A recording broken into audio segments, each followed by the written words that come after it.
بسم الله الرحمن الرحيم الرحمن علم القرآن خلق الإنسان علمه البيان. أعوذ بالله من الشيطان الرجيم. بسم الله الرحمن الرحيم. عما يتساءلون عن النبأ العظيم الذي هم فيه مختلفون كلا سيعلمون ثم كلا سيعلمون ألم نجعل الأرض مهادا والجبال أوتادا وخلقناكم أزواجا وجعلنا نومكم سباتا وجعلنا الليل لباسا وجعلنا النهار معاشا وبنينا فوقكم سبعا شدادا وجعلنا سراجا وهاجا وأنزلنا من المعصرات ماء ثجاجا لنخرج به حبا ونباتا وجنات ألفافا إن يوم الفصل كان ميقاتا يوم ينفخ في الصور فتأتون أفواجا وفتحت السماء فكانت أبوابا وسيرت الجبال فكانت سرابا إن جهنم كانت مرصادا للطاغين مآبا لابثين فيها أحقابا لا يذوقون فيها بردا ولا شرابا إلا حميما وغساقا جزاء وفاقا إنهم كانوا لا يرجون حسابا وكذبوا بآياتنا كذابا وكل شيء أحصيناه كتابا فذوقوا فلن نزيدكم إلا عذابا إن للمتقين مفازا حدائق وأعنابا وكواعب أترابا وكأسا دهاقا لا يسمعون فيها لغوا ولا كذابا جزاء من ربك عطاء حسابا رب السماوات والأرض وما بينهما الرحمن لا يملكون منه خطابا يوم يقوم الروح والملائكة صفا لا يتكلمون إلا من أذن له الرحمن وقال صوابا ذلك اليوم الحق فمن شاء اتخذ إلى ربه مآبا إنا أنذرناكم عذابا قريبا يوم ينظر المرء ما قدمت يداه ويقول الكافر يا ليتني كنت ترابا Amma yatasa'alun, tentang apakah mereka saling bertanya-tanya. Di antara orang-orang kafir Quraisy saling bertanya-tanya. Bertanya-tanya karena mereka memang betul-betul tidak punya informasi tentang akan adanya hari kiamat, hari kebangkitan, surga dan neraka. Berbeda dengan ahlul kitab yang mereka sudah tahu karena sudah mendapatkan informasi dan sudah ada data sebelumnya. Dijawab di ayat ini, pertanyaan di atas, anin naba'il azim, tentang berita yang sangat besar, berita yang sangat agung. Ini tentu informasi dari Allah Subhanahu wa taala tentang berita yang sangat agung ini, yang sangat besar. Jadi bukanlah informasi yang kecil, karena memang semua informasi yang dibawa oleh Al-Quran muatannya adalah muatan informasi yang besar-besar, tidak ada informasi yang tidak penting di dalamnya. Namun yang bisa merasakan keagungan dan kebesaran informasi ini adalah tentu orang-orang beriman yang sudah mendapatkan hidayahnya. Bagaimana dengan mereka yang tidak mendapatkan hidayah dan masih ada keraguan terhadap hidayah yang datang kepadanya? Allazi hum fihi mukhtalifun, yang mereka perselisihkan tentang ini. Mereka berselisih baik dari sisi akal maupun dari sisi naql. Dari sisi akal, akal mereka tidak pernah bisa menjangkau ini, dan akal mereka tidak akan pernah bisa meyakini informasi ini, kecuali dia sudah mempercayai an-naql atau dalil naqli, dalil yang mereka imani dari Al-Quran. Dari situlah kemudian jembatan rasionya bisa menerima. Kalau mereka sudah mempercayai Al-Quran dan mau tunduk di hadapan keagungan ayat-ayat dan informasinya, niscaya mereka akan menemukan jalan logisnya tentang hakikat akan adanya hari berbangkit atau hari kiamat itu. Dan Al-Quran menjamin ini. Kalla saya'lamun. Sekali-kali tidak. Sesungguhnya apa yang mereka perselisihkan itu tidaklah benar. Kalla. Keraguan mereka sama sekali tidak berdasar. Kalla saya'lamun. Mereka satu saat nanti ketika mati mereka akan tahu. Tapi jika tahu setelah mati, tentu ini adalah sebuah keterlambatan yang sia-sia. Tsumma kalla saya'lamun. Sekali lagi Al-Quran meyakinkan orang-orang yang ingin menerima informasi dengan benar, dan sekaligus meyakinkan orang-orang yang meragukan tentang ini bahwa keraguan mereka sama sekali tidak mendasar. Saya'lamun, tsumma kalla saya'lamun. Kemudian mereka pasti satu saat akan mengetahuinya setelah hari berbangkit betul-betul nyata di depan mata mereka. Alam naj'alil arda mihadan. Sekarang Al-Quran menjelaskan landasan-landasan logis, rasionalisasinya. Kenapa hari berbangkit itu pasti ada, dan Allah pasti akan memperlihatkan semuanya kepada semua manusia. Bukankah alam naj'alil arda, kami telah menjadikan bumi itu mihadan, sebagai hamparan, sehingga mudah bagi manusia untuk hidup di atasnya, sehingga mudah bagi manusia untuk berjalan di atasnya. Di Mekah nggak ada tukang becak karena jalannya berbukit-bukit gitu, kasihan nih kalau ada tukang becak di sana. Madinah kawasan agraria memang, jadi sekali hujan di Madinah itu subur, artinya rerumputan karena tanahnya yang subur, dan banyak kebun-kebun kurma di sana, berbeda dengan Mekah.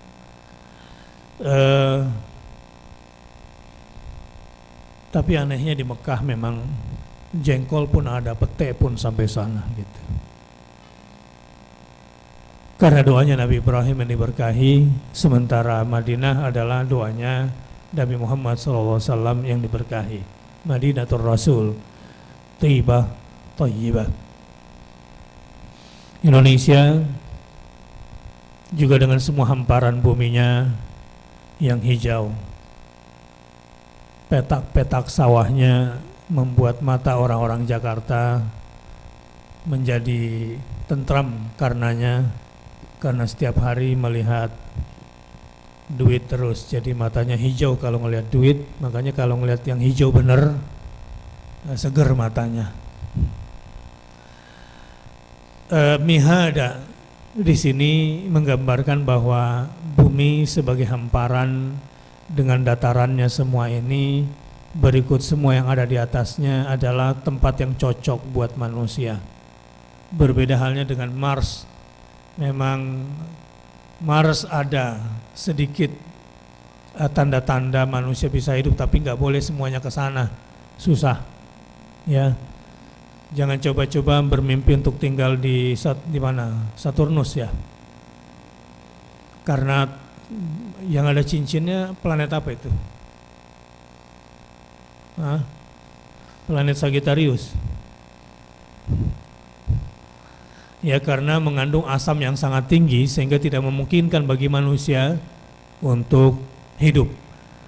Jadi oksigen yang ada di sekeliling bumi, tekanan udaranya, tumbuh-tumbuhannya, pH airnya, itu semua memang sudah didesain oleh Allah Subhanahu wa taala cocok sebagai hamparan bagi manusia.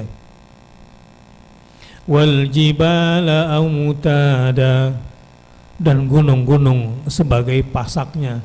Kalau kita lihat gambar, kalau tidak salah saya pernah coba-coba memperhatikan kenapa sih kok gunung difungsikan sebagai pasak di sini, apa maksudnya gitu. Gunung sebagai paku gitu kira-kira.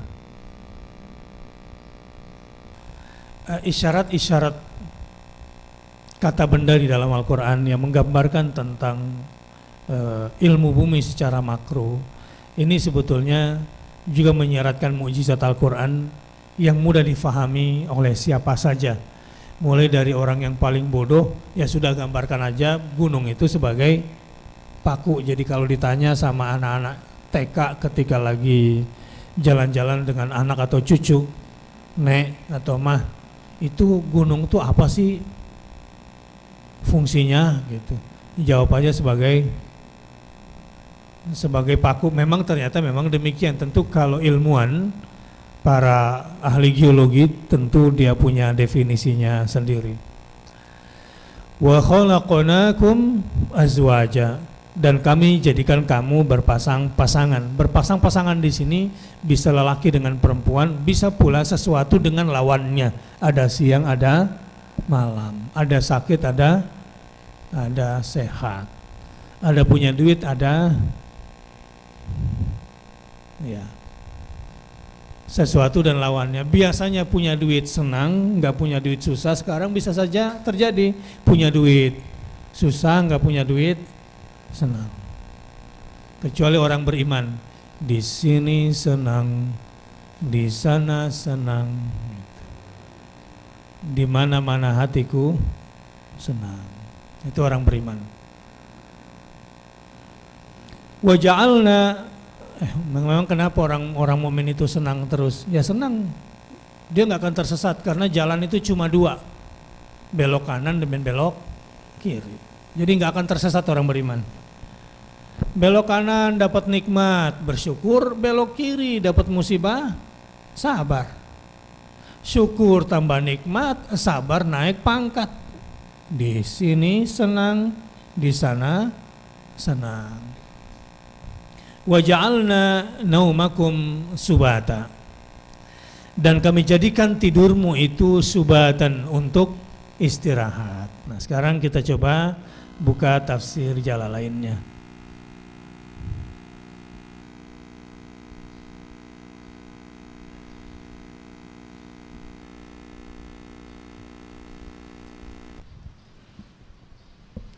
Wa ja'alna naumakum subata, dan kami jadikan tidur kalian untuk istirahat. Istirahat bagi tubuh kalian.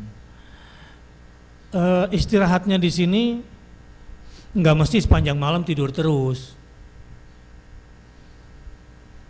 apalagi buat orang tua bahaya tidur kelamaan.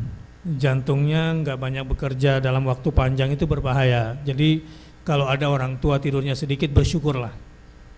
Ya, jangan merasa ada kelainan pada dirinya. Ustadz, saya tuh kalau udah malam susah sekali tidur. Memang begitu orang tua. Nah, saya bicara di sini karena banyak orang tua. Ya namanya juga sudah tua, harus sadar diri gitu. Artinya sedang diberikan kesempatan oleh Allah Subhanahu wa taala untuk banyak beribadah di malam hari. Sekaligus juga mengingatkan bahwa janganlah malam-malam itu dihabiskan dengan syahwat. Apakah syahwat karena tidur atau syahwat untuk hawa nafsu. Kalau Nabi Daud malamnya itu dibagi dua. Setengah buat tidur, 1/6 buat tidur lagi. Nah, 1/3 buat baca Quran dan buat bangun untuk beribadah kepada Allah Subhanahu wa taala.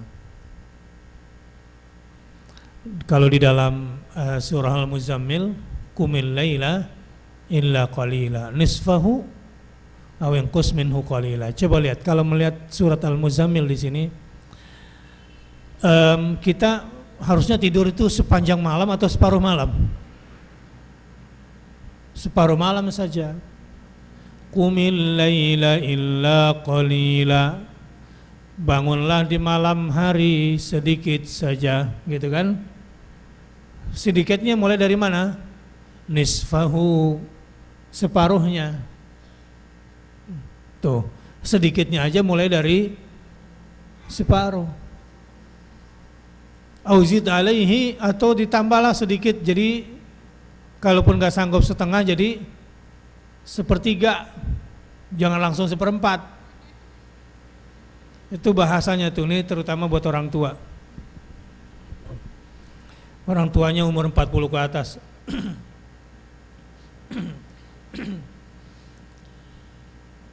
Ini mekanisme tubuh yang diatur oleh Allah Subhanahu wa taala sebagai sang pencipta. Kalau itu sudah dari Al-Quran, biasanya sehat tubuhnya itu. Ya, saya juga sedang nasihati diri saya sendiri nih, kadang-kadang cuma 1/4-nya.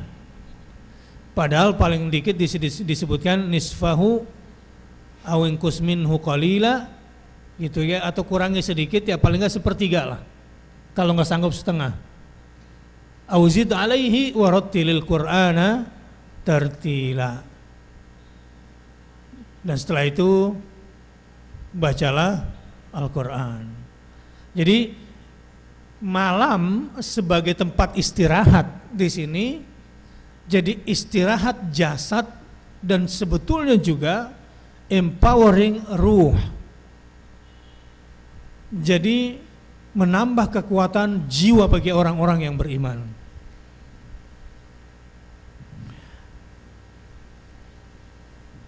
Sebaliknya, orang yang hanya tidur sepanjang malam, biasanya bisa saja tidurnya membawa tidur. Subuhnya susah biasanya. Jadi ada tidur yang membawa bangun, ada tidur yang membawa tidur lagi.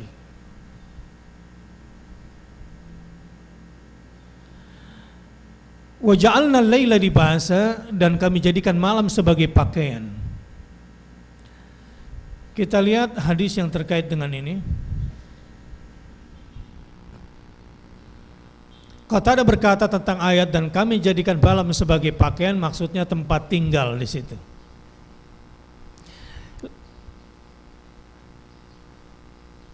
Wa ja'alna al-laila libasa. Libas, arti kata libas itu sebetulnya pakaian.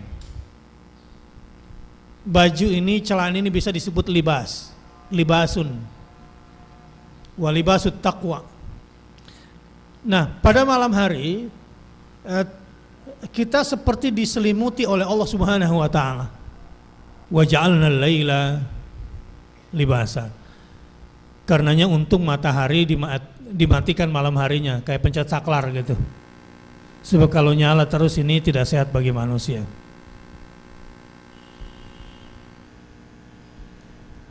Kita lanjut saja dulu. Wa ja'alna an-nahara ma'asha.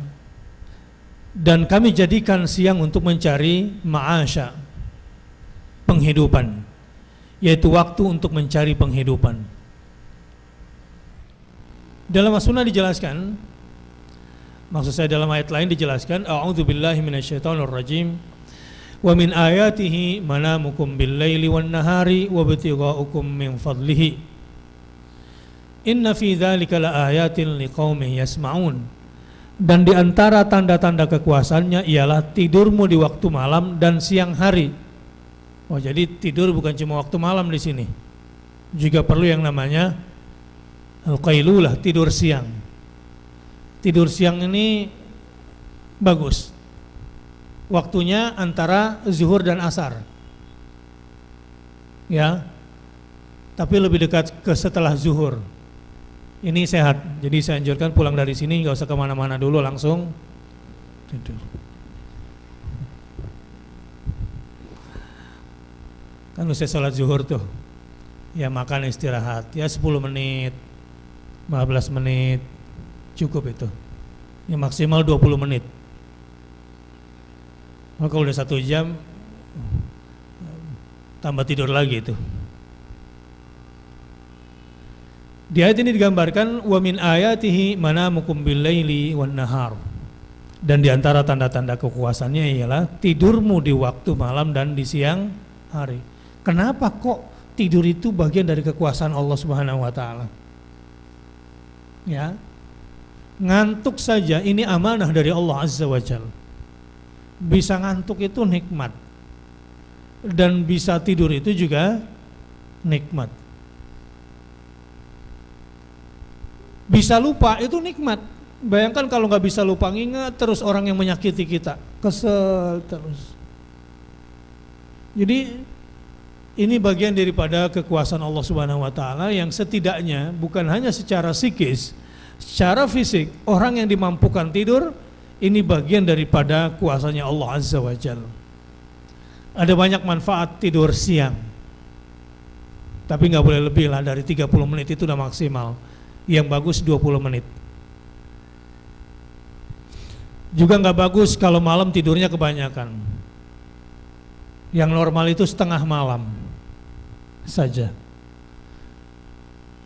Hari-hari nggak ngaji, nonton, tidur, makan, nonton, tidur, makan. Nanti ketika dibangkitkan, kok jam hidupnya ini banyakan tidurnya gitu. Kita bersyukur sebagai seorang mukmin diberikan aturan waktu oleh Allah Subhanahu wa taala dan dibocorkan rahasia-rahasia alam di balik waktu-waktu ini semua, dan yang paling penting kita juga diberikan waktu dan diajarkan di sini bagaimana cara tidur yang benar. Wa ibtigha'ukum min fadlihi, dan siang hari dan usahamu mencari sebagian dari karunia-Nya. Ustaz, bagaimana tuh yang tugasnya shift malam? Ya, itu juga bagian daripada rezeki yang Allah sediakan buat dia. Dan itulah takdirnya. Kita bicara yang normal, kalaupun ada yang sedikit agak berbeda dari yang tidak dari yang normal, mekanisme tubuh juga ajaib. Bagaimana orang-orang yang hidup di sebuah kawasan yang musim gelapnya bisa 3 bulan sampai 6 bulan. Bagaimana dengan orang yang hidup di kawasan yang dingin terus, susah cari panas. Ini bagian daripada keajaiban Allah Subhanahu wa taala. Dalam kondisi-kondisi pengecualian, mekanisme tubuh juga sudah dibuat sedemikian rupa oleh Allah Subhanahu wa taala. Ya, karenanya orang yang berjihad jangan banyak tidur dan harus ada yang jaga malam. Bahkan yang jaga malam itu dijamin matanya tidak akan disentuh oleh api neraka. Orang yang terjaga di malam hari.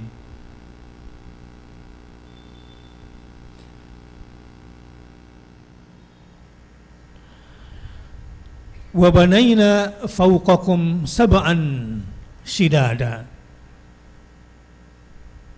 dan kami bina di atas kalian 7 lapis. Wa banaina, dan kami bina, kami bangun di atas kalian.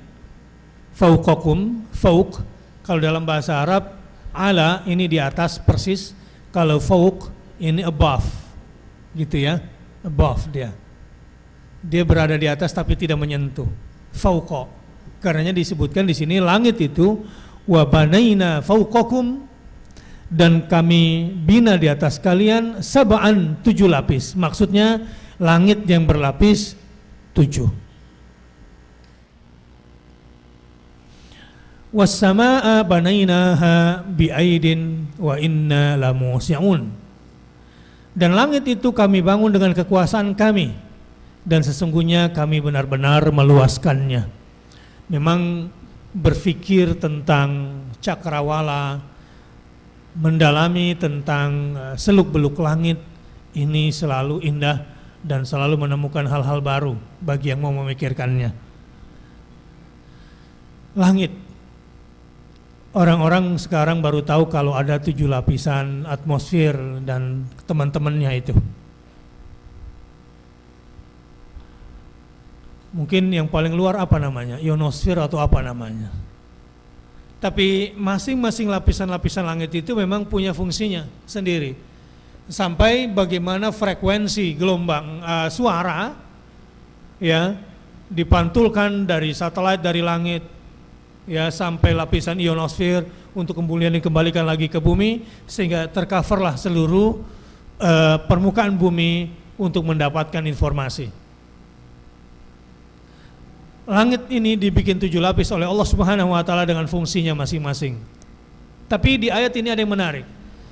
Wa inna lamusi'un, dan kami benar-benar akan meluaskannya. Jadi lama-lama lapisan langit ini seperti balon. Luas, meluas, luas, meluas, lama-lama meledak. Kiamatlah.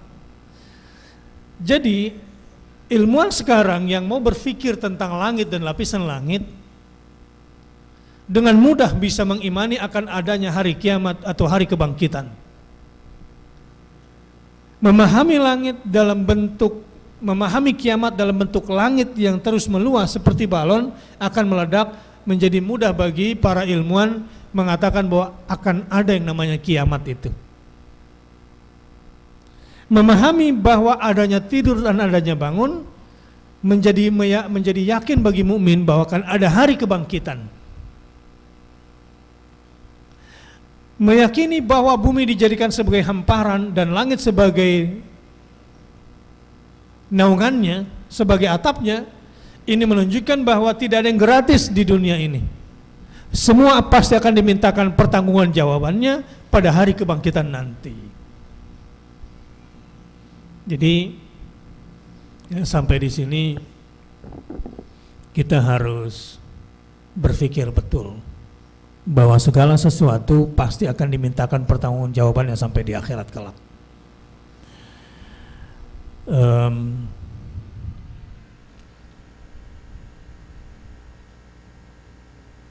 Kalau bercerita tentang ini, saya ingin ingatkan. Ini saya ngobrol dikit soal poligami, biar pada bangun.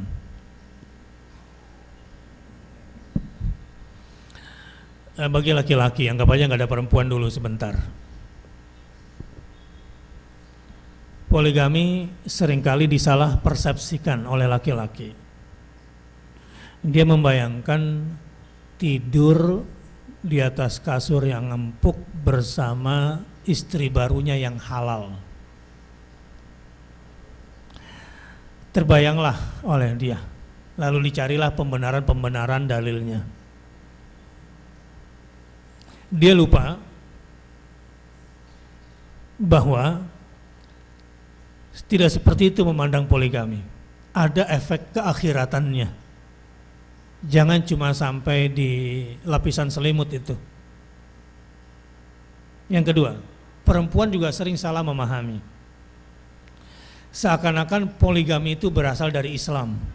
Bukan.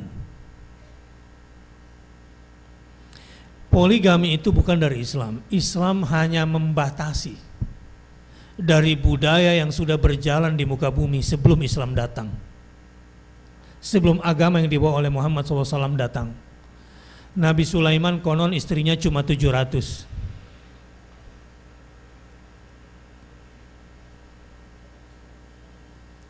menjadi budaya bagi para raja dan orang-orang kuat, para kesatria dan orang-orang kaya masa lalu punya istri 10, 20, 30 itu biasa.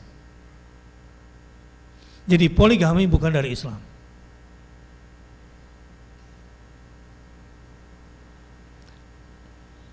Islam datang dengan konsep baru dengan membatasi poligami menjadi maksimal hanya 4. Jadi sekarang saya mau tanya ibu-ibu, poligami dari mana asalnya? Jadi kalau ada orang Nasrani misalnya nganjurkan jangan kawin sama ustadz, nanti dipoligami karena ustadz itu tukang poligami misalnya. Padahal sedikit ustadz yang poligami, banyak kan pengusaha sebetulnya. Tapi katakanlah diidentikan seperti itu. Sebetulnya Anda bisa menjawab ini bukan dari Islam. Islam cuma membatasinya. Nah, ini saya perlu jelaskan sama ibu-ibu supaya tidak salah saham. Salah faham, maaf salah ngomong. Nah, kepada yang laki-laki, ini persoalannya tanggung jawab di akhirat. Maukah kamu dinilai oleh Allah Subhanahu wa taala ketika berpoligami datang dengan bahu yang miring di akhirat kelak? Karena ketidakadilanmu. Jadi berbicara poligami itu berbicara tambah nafkah, berbicara tambah kasih sayang, berbicara tambah waktu, berbicara tambah kerja keras, berbicara tambah mendidik lebih kuat lagi, dan panjang urusannya. Jika itu ditujukan sampai pada fase mempertanggungjawabkan diri di hadapan Allah Subhanahu wa taala.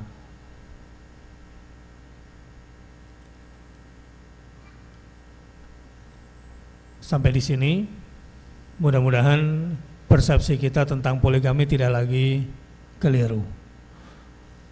Kesimpulannya, poligami dipelintir laki-laki dengan syahwatnya. Ayat poligami juga dimusuhi perempuan dengan emosinya. Dua-duanya kufur kepada ayat Al-Quran. Jadi ibu-ibu setuju pada poligami? Berarti kufur kepada ayat Quran karena dia emosi.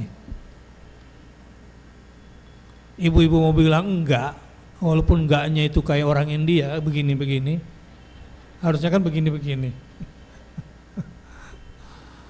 Walaupun bilang enggak, ya ayatnya sudah bilang begitu. Dan ini untuk membatasi. Nah, ini menunjukkan bahwa bapak-bapak ngerti kalau bilang enggak gitu. Itu artinya memang poligami tidak berlaku bagi semua orang, hanya pada orang-orang tertentu. Nah, ini saya ingin ingatkan lagi, terutama ini nih yang masih ada suaminya sih masih tegas, enggaknya itu tegas. Nanti kalau udah nggak ada suaminya baru agak mulai begini. Khusus buat ibu-ibu dan bapak-bapak dan jamaah, ini boleh di broadcast. Ya, tentang poligami, statement-statement saya pada hari ini ya mungkin agak sedikit berbeda. Jadi kepada yang perempuan, janganlah rela dinikah sirikan. Ya, jangan rela dinikah sirikan, jangan. Salah satu fungsi walimatul urs, ini sedang bimbingan pranikah. Bimbingan apa, Bu? Pranikah. Karena mungkin bermanfaat buat anaknya, buat saudaranya, ini mungkin bermanfaat. Kadang-kadang atas nama agama saya mendapati bahkan teman saya sendiri atas nama agama, udahlah daripada berzina gitu kan, lalu kemudian menikah apa adanya, tidak walimah. Kalaupun walimah, walimahnya sembunyi-sembunyi, tidak berani terang-terangan. Apalagi laki-lakinya bilang enggak wajib kok diketahui istri pertama gitu. Oh, tambah semakin kuat mendekati mut'ah. Jadi ini bisa jadi nanti semi kawin kontrak ini kalau kayak begini. Jadi kayak orang Syiah nanti. Ini bukan poligami, jadi semi kawin kontrak. Jadi ini kalau ada bapak-bapak yang berencana nih, ada yang berencana? Enggak boleh menistakan perempuan seperti itu. Gentleman gitu. Karena fungsi walimah kata Rasulullah SAW, awlimu walau bisyatin, walimahlah walau hanya dengan seekor kambing. Seekor kambing nih maksudnya bukan ngumpet-ngumpet. Dia ini nggak mampunya cuma seekor kambing. Ini orang kaya nikahnya sembunyi-sembunyi di hotel, transaksi gitu kan. Kata Rasulullah nggak apa-apa lah walaupun satu ekor kambing berapa sih? Udah satu ekor nggak makan sendiri lagi, bagi-bagi sono sama anak yatim gitu. Nah ini nanti jatuhnya mempermainkan agama. Nah wabil khusus saya anjurkan kepada jamaah-jamaah nih, jamaah-jamaah saya yang ada di sini nih, baik yang gadis maupun yang sudah gadis lagi, janganlah lakukan nikah sirri. Kemarin dengan bangga saya nikahkan jamaah saya di Hotel Sahid, ya, yang satu profesor, yang satu doktor, umurnya semua di atas 60 tahun. Ya ini talking about first love. Jadi kalau ada yang mau di sini jangan malu-malu, terang-terangan dan keren banget pernikahannya, terang-terangan. Prof ini undang semua koleganya, keren nggak? Berani nggak sembunyi-sembunyi. Dan saya juga sebagai saksi, sebagai penasihat nikah juga semangat. Ini terang-terangan namanya. Masa yang gadis malah sembunyi-sembunyi? Yang sudah nggak gadis lagi aja berani terang-terangan, ya, apalagi yang janda masih muda masa malu-malu, ini 60 tahun lebih. Lebih keren lagi maharnya. Semua maharnya bukan untuk dirinya, tetapi untuk bangun sumur untuk orang miskin. Wah. Dan di hari pernikahannya ada puluhan orang yang ikut menyumbangkan, membuat sumur. Ini berkah pernikahan seperti ini. Jarang-jarang ada pernikahan kayak begini.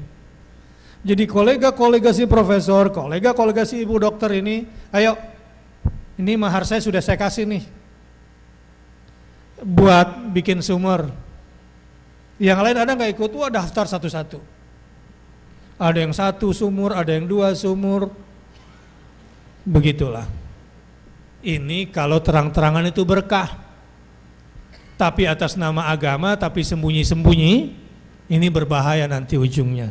Yang paling dirugikan dalam hal ini adalah perempuannya. Ini sering kali terjadi. Ya, jadi kepada jamaah, ini penting untuk saya beritahukan karena saya melihat di lapangan ketidakjantanan laki-laki dan kebeletnya syahwat perempuan atas nama tidak zina gitu, kemudian melakukan praktek nikah sirri. Jangan sampai itu terjadi. Jangan permainkan agama. Kok lari ke poligami? Kita judulnya kan tentang hari kebangkitan. Iya, karena banyak yang mempermainkan syariat pernikahan ini dengan tidak berorientasi kepada keakhiratan. Pasti yang curiga ini tanda-tanda nih, kayaknya tanda-tanda ini. Tanda-tanda bahwa kita harus beriman kepada hari akhirat, pada hari berbangkit. Biasanya syahwat itu langsung redam. Yang tadinya niat syahwat mau poligami, kalau ingat-ingat akhirat, jadi serem sendiri nantinya. Kalau sampai main-main gitu loh maksudnya. Ya untung saya punya kunci itu. Ya Allah, mudah-mudahan Allah mampukan istiqomah dan Allah nikahkan saya dengan bidadari-bidadari di surga. Ka'annahunna wailun maknun.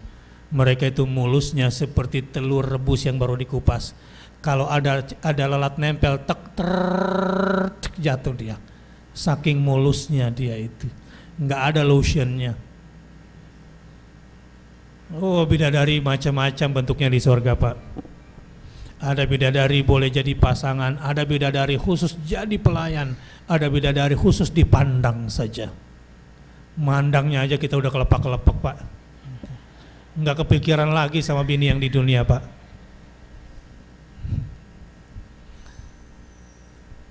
Ustadz gimana Ustadz kalau saya tuh punya masalah sama istri saya? Terus ya gini ada satu lagi gitu.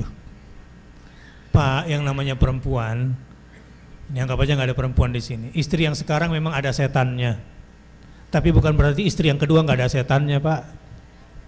Ada lagi setan baru. Mendingan gaul sama setan yang udah dikenal aja, Pak. Setan baru kita nggak tahu kekuatannya, Pak. Gimana, Bu? Setuju dia di setan itu?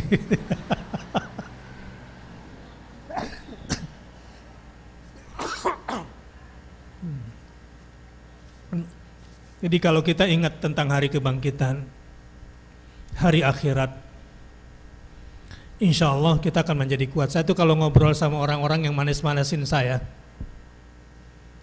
ada sahabat saya yang sungguh serius. Doktrinnya tuh senyawa serius, pengen 4 mata ketemu saya berdua. Saya lihat sorot mata ketulusannya ada pada dirinya. Bakhtiar, antum nih menyesal, dia bilang. Satu saat antum tuh akan menyesal. Guru kita tahu, antum guru kita yang di Madinah dulu disebut namanya. Iya, kenapa? Ngajari saya itu setiap 5 tahun sekali menikah. Gue bilang kayak ganti mobil baru deh. Nah, saya punya mobil rencananya kayak gitu 5 tahun aja. Karena kan saya kayak nggak biasa perbaiki gitu. Jadi 5 tahun ganti, tukar tambah gitu aja. Jadi saya nggak mau kredit biasanya. Karena saya tahu saya nggak sempat ngurusin mobil, nggak hobi gitu. Jadi setiap 5 tahun katanya. Saya takut menjelaskan ini bapak-bapak ngambil rumusnya lagi. Padahal saya ingin jelaskan ke akhiratnya, tapi rumusnya jangan diambil ya. Setiap 5 tahun baru katanya begitu. 35 nih ya, 40, 45, 50 berhenti sampai di situ dia bilang. Oh. Dengan tulus dia berbicara seperti itu kepada saya. Tapi setelah ingat-ingat akhirat nih, ingat-ingat hari kebangkitan, ingat-ingat bagaimana mendidik pasangan, keluarga, anak dan cucu, agar bisa masuk surga semuanya. Jangan cuma menikmati surga dunia sendiri, di akhirat dia pikir bisa masuk surga sendirian. Enggak, ini keturunan juga akan dimintakan pertanggungjawabannya. Baik, itu salah satu contoh kasus saja supaya segar suasananya. Shidadan wa banaina fawqakum sab'an shidadan, yang kokoh, syadid, shidad, syiddah. Lafal shidadan adalah bentuk jamak dari lafal syadidah, syadidatun, shidadan. Ada juga asyidda. Artinya di sini sangat kuat, lagi sangat rapi, yang tidak terpengaruh oleh berlalunya zaman. Wah, ini plafon ini kira-kira bertahannya sampai berapa tahun? Ini kebanyakan nih catnya aja yang diperbaharui, keropos-keropos kayunya, baut-bautnya saya tidak tahu nih quality controlnya. Gempa dikit kira-kira tahan gempa nggak nih bangunan ini? Karena setiap yang kita buat di dunia sebagai atap pelindung itu ada lifetime-nya, ada batas-batasnya. Ada batasnya. Kecuali langit. Dia kokoh dan rapi, tidak ada retak-retaknya langit itu. Sumarji'il basar. Kalau perlu perhatikan lagi langit sekali lagi, tidak ada retak-retak pada langit, sempurna. Lapisan-lapisannya pun sempurna. Kemudian yang paling penting juga tidak dipengaruhi oleh berlalunya zaman. bahwa nanti langit akan meledak, akan pecah seperti balon, itu adalah mekanisme alam yang sejak awal memang sudah Allah desain sedemikian rupa. Ada grand design bahwa satu saat nanti langit akan pecah. Was-sama'i dzatil buruj, idza as-sama'u unshaqqat. Di dalam Al-Quran sudah dijelaskan semuanya. Shidad wa banaina fawqakum sab'an shidadan. Seandainya tidak ada ozon dan ozon itu lubangnya besar, mati semua manusia di muka bumi ini. Seandainya tidak ada lapisan-lapisan atmosfer, batu-batu besar, asteroid yang besarnya ribuan kali lipat dari bumi ini, niscaya sudah lama menumbuk bumi. Tetapi ada lapisan-lapisan yang sangat rapi, sehingga tidak banyak asteroid yang jatuh dalam bentuk meteor besar seperti yang jatuh di Arizona, seperti yang pernah juga jatuh di Bulukumba, seperti bom jatuhnya. Tapi sebagian besar bintang berekor atau meteor itu adalah asteroid yang telah bergesekan dengan atmosfer yang seakan dipecah-pecah di atas itu. Setelah dibakar dan membara sehingga kemudian retak, kemudian berkeping-keping menjadi kecil dan tidak membahayakan manusia. Itu barangkali sedikit tambahan makna wa banaina fawqakum sab'an shidada. Wa ja'alna sirajan, dan kami jadikan pelita siraj yang menerangi. Dari langit itu ada cahaya, tentu yang dimaksud salah satunya di sini adalah matahari. Sirajan yang menerangi. Ada yang menarik.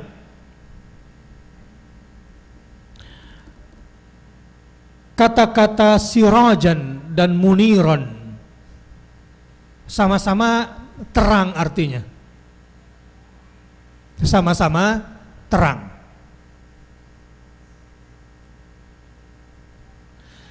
Matahari,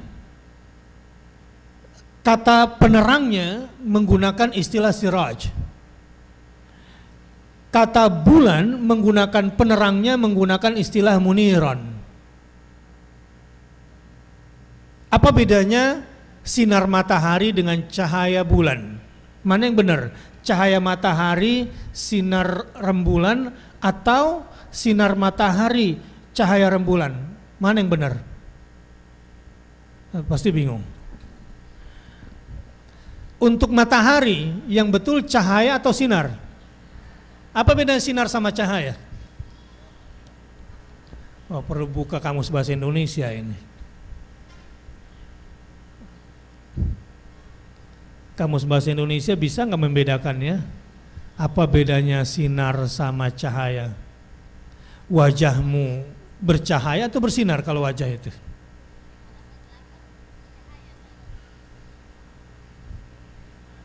Coba kalau buat wajah yang betul bercahaya atau bersinar? Apa dasarnya? Tahu deh.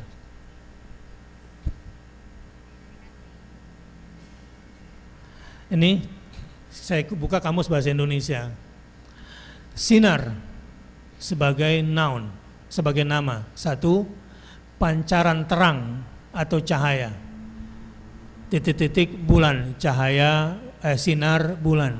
Titik-titik lampu, sinar lampu. Titik-titik matahari, sinar matahari. Nah, ini kalau bahasa Indonesia. Dua, cahaya atau kelip mata, sangat tajam pada ketika marah, atau sinar itu sorot mata. Nggak tahu deh. Sekarang kita kembali ke bahasa Al-Quran. Quran menggambarkan matahari itu memancarkan daw. Jadi partikel-partikel cahaya yang dipancarkannya itu langsung dari dirinya. Daw'un. Kalau bulan dengan istilah apa? nur. Nur itu dari bulan, bukan dari matahari. Karena cahaya atau cahaya bulan, jadi sinar matahari itu langsung dari dirinya. Kalau bulan itu pantulan dari matahari cahayanya dan cenderung lembut. Ya, cenderung lembut menerpa kita. Temaram cahayanya di tengah kegelapan membuat malam semakin romantis. Gitu. Nah, kedua-duanya memancarkan partikel-partikel terang, gitu kira-kira ya, yang menerangi lingkungan kita. Tetapi untuk matahari digunakan sirajan, sinar lah kira-kira kalau bahasa kita. Untuk bulan menggunakan istilah muniron, terang. Tapi untuk Muhammad sallallahu alaihi wasallam sirajam munira. Muhammad sallallahu alaihi wasallam digambarkan dirinya, pribadinya dan fisiknya adalah sirajan muniran. Itu buat Muhammad sallallahu alaihi wasallam. Menarik sebetulnya untuk kita pelajari. Bagi yang gelap fikirannya sehingga yatasaalun, masih bertanya-tanya tentang hari berbangkit, tentang adanya surga dan neraka, maka ketika bercermin pada Muhammad sallallahu alaihi wasallam, maka dia akan dapatkan pantulan sirajan, sinar untuk melihat secara langsung, dan muniran, penjelasan cahaya keterangan dari hidayah yang dibawa oleh Muhammad sallallahu alaihi wasallam. Sallu alaihi. Allahumma salli ala Muhammad wa ala ali Muhammad. 10 kali. Allahumma salli ala Muhammad wa ala ali Muhammad. Allahumma salli ala Muhammad wa ala ali Muhammad. Allahumma salli ala Muhammad wa ala ali Muhammad. Allahumma salli ala Muhammad. Allahumma salli ala Muhammad wa ala ali Muhammad. Allahumma salli ala Muhammad wa ala ali Muhammad.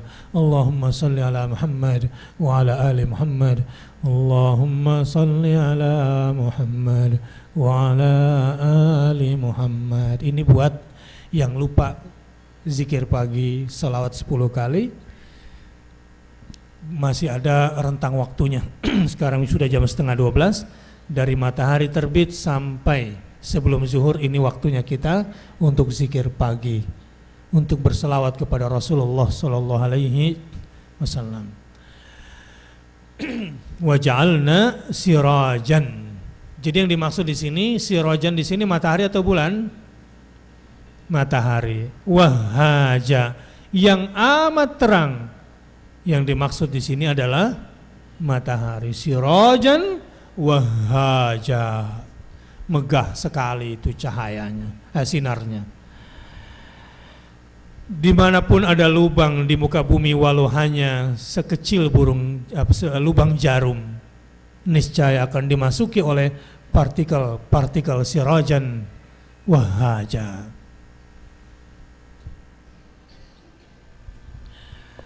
Wa anzalna minal mu'sirat, dan kami turunkan dari awan yang tebal. Nah, mu'sirat di sini ditafsirkan sebagai awan yang tebal, yaitu awan yang banyak mengandung air dan sudah saatnya menurunkan air yang dikandungnya, sebagaimana halnya seorang gadis yang sudah masanya untuk berhaid. Kemarin ada Pak Dokter yang kurang setuju dengan pernyataan tafsir Jalalain ini. Ustadz, kok haid disamakan dengan hujan? Haid kan darah penyakit, hujan ini kok kan rahmat. Bukan sisi itunya. Coba perhatikan bahasanya. Ya, darah yang menempel di rahim, kemudian tidak ada proses pembuahan selanjutnya, memang harus jatuh. Ini digambarkan seperti itulah kira-kira lebatnya atau tebalnya awan yang sudah waktunya untuk jatuh.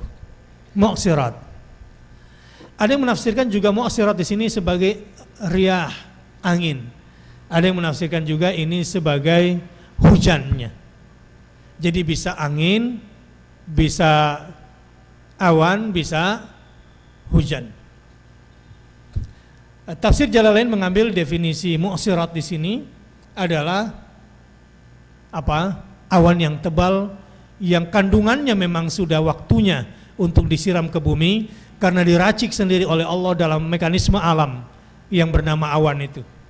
Sehingga di dataran mana awan ini harus menurunkan hujannya, di atas daun yang mana tetesan hujan akan menerpa, ini semua sudah diatur oleh Allah Subhanahu wa taala. Mu'sirat. Bahasa Arabnya jus itu asir. Asir. Jus itu apa sih sebetulnya? Buah yang sudah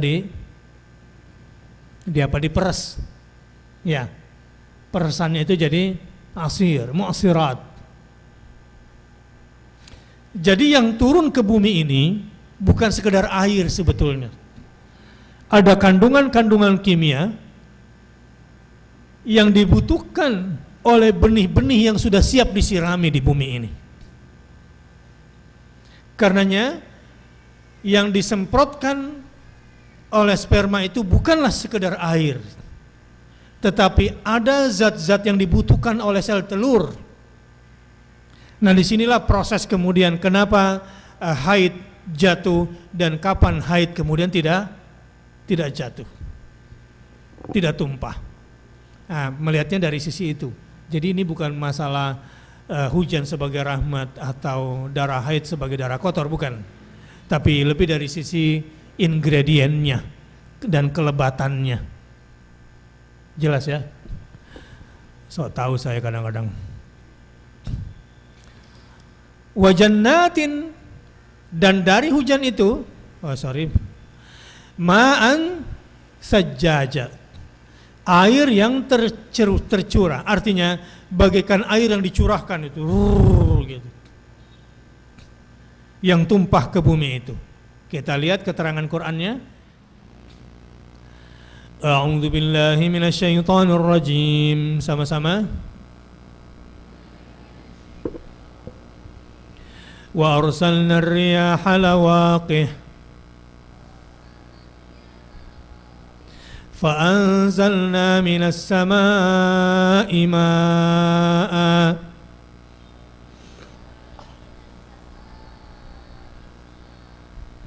fa asqaynakumuhu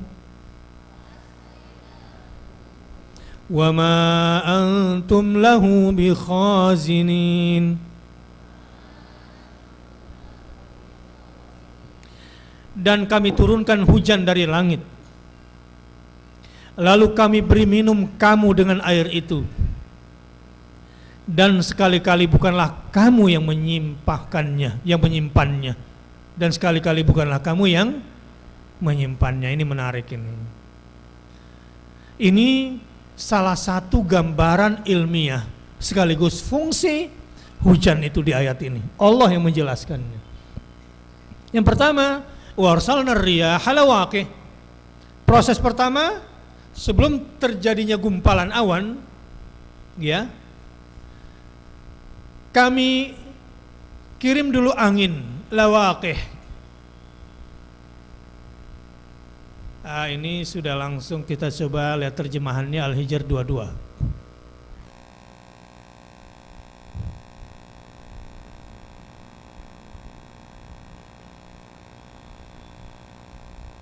Surat Al-Hijr, lupa surat keberapa?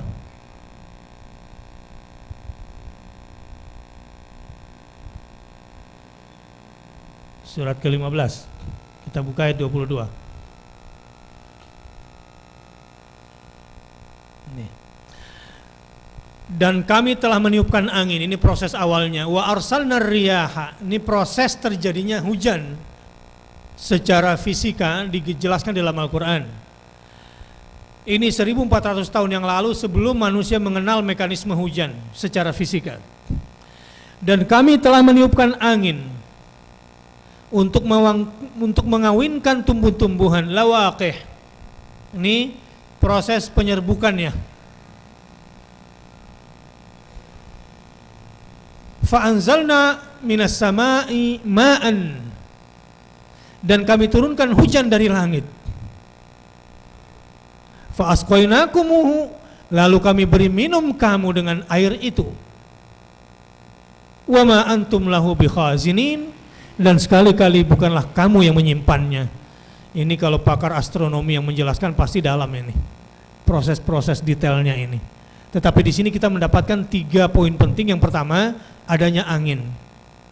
Angin ini ternyata secara fungsional bukan cuma bisa menumpuk awan di satu tempat bertumpuk-tumpuk, tetapi salah satu fungsi lainnya adalah mengawinkan antara bunga yang satu dengan bunga yang lain, pohon yang satu dengan pohon yang lain. Jadi jangan dianggap serbuk ini terbang begitu saja tanpa kendali. Ada pengendalinya, ada malaikatnya. Serbuk yang satu yang susah dilihat oleh mata ini nanti ketemunya dengan bunga yang mana itu sudah diatur. Dan ada malaikat tumbuhan, ada malaikat angin yang mengatur ini semua. Termasuk ada malaikat awan. Makanya orang yang cerdas itu bukanlah orang yang hebat bekerja secara teknologi, bukan. Orang cerdas adalah orang yang hidupnya melibatkan para malaikat, yang mengenal alam malaikat. Jadi orang yang tidak mengenal alam malaikat, kasihan hidupnya. Dia cuma mengetahui di dunia dengan semua kecerdasan dan kecanggihannya, zahiran minal hayatid dunya. Zahirul hayatid dunya saja. Yang kelihatan di muka bumi ini saja. Allah, orang yang iman bil ghaibnya itu rendah. Iman bil ghaibnya rendah, hidupnya sempit. Dia hanya bisa meyakini yang dia lihat, yang dia dengar, yang masuk akal saja. Kasihan hidupnya. Tetapi sayangnya, anak-anak kita sekolahannya dididik untuk seperti itu.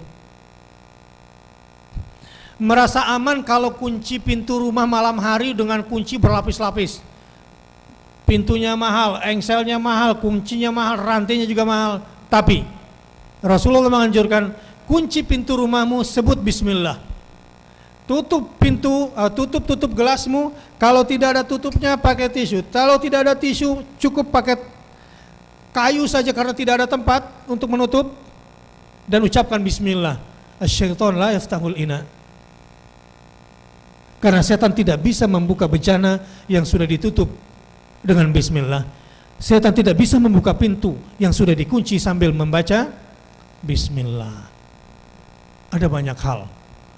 Kalau mau didalami satu-satu, kasihanlah orang-orang yang tidak beriman kepada yang gaib.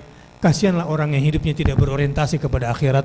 Kasihan orang-orang yang hidupnya tidak selalu berorientasi akan adanya hari punishment dan hari reward. Yaumul jaza, yaumul hisab, al-jannah wan nar.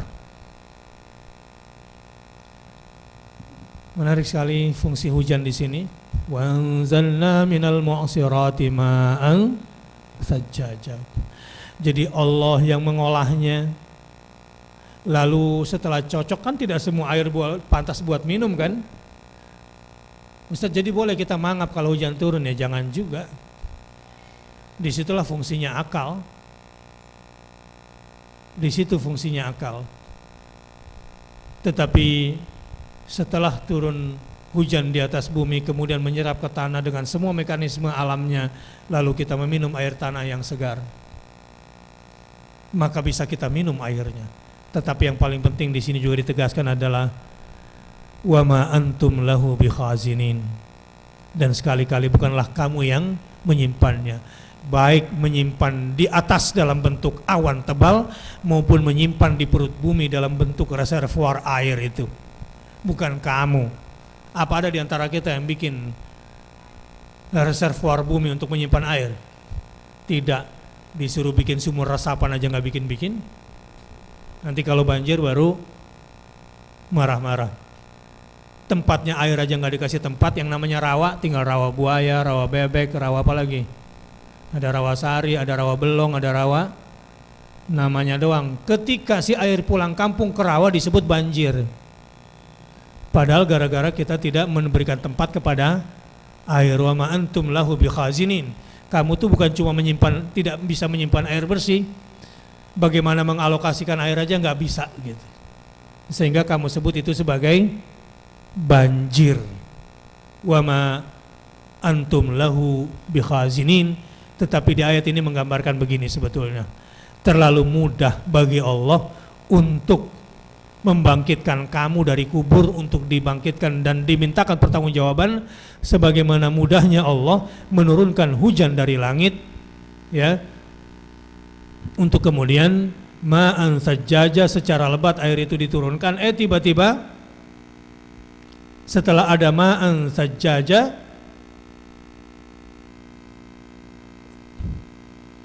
linukhrija bihi habba.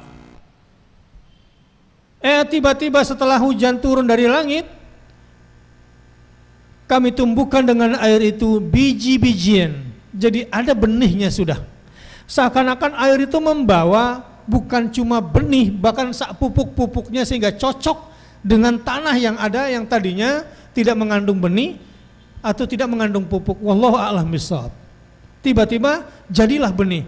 Bukan cuma jadi benih lagi, wa nabatan, nabat, tumbuh-tumbuhan. Nah, saya kemarin sempat jelaskan perbedaan tumbuh-tumbuhan dengan tanam-tanaman. Seandainya di dunia ini cuma ada tanam-tanaman saja, tidak ada tumbuh-tumbuhan, mati semua manusia ini. Dari mana manusia memperoleh oksigen kalau hanya mengandalkan hanya tanaman yang ditanam dengan tangannya saja? Mati kita semua di muka bumi ini.